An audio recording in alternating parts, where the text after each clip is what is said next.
সিদ্ধান্ত নিছি। কি সিদ্ধান্ত নিছিস তুই? আমি আর পড়াশোনা করব না।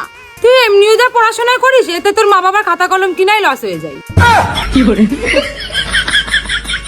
তো পড়াশোনা করবি না তো কি করবি? ঘুগনির দোকান দিবি নাকি? না, আমি বিয়ে করব। আমার সব বান্ধবীদের বিয়ে হয়ে গেছে।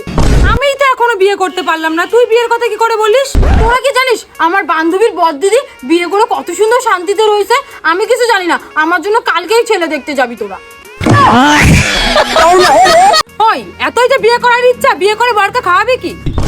কেন, আমার মা খাওয়াবে? কেন, বিয়ে কি তোর মা করবে নাকি? আমার মা তোর মায়ের বিয়ের সময় 5,000 টাকা দিয়েছিল, ওই টাকা এখনো দিতে পারলো না। তা ঠিক, এখনো আমার মা সেই টাকাটা তোর মাকে দিতে পারলো না। তাহলে এক কাজ কর, তুই বিয়ে করলে তোর ভরণ পোষণের দায়িত্ব পায়েল নেবে। কেন কেন কেন? ওর বিয়ের ভরণ পোষণের দায়িত্ব আমি নেবো কেন? কেন? তোর মায়ের থেকে 5,000 টাকা ধার নিয়েছে। হ্যাঁ, ও তো ঠিকই বলেছে। আমার মায়ের বিয়ের সময় তো আমি জন্মই নিইনি। আমি একদম 5,000 টাকা দেবো না। আমিও দেবো না, আমার মাও দেবে না, আমার মায়ের 14 গোষ্ঠীও দেবে না, বুঝলি?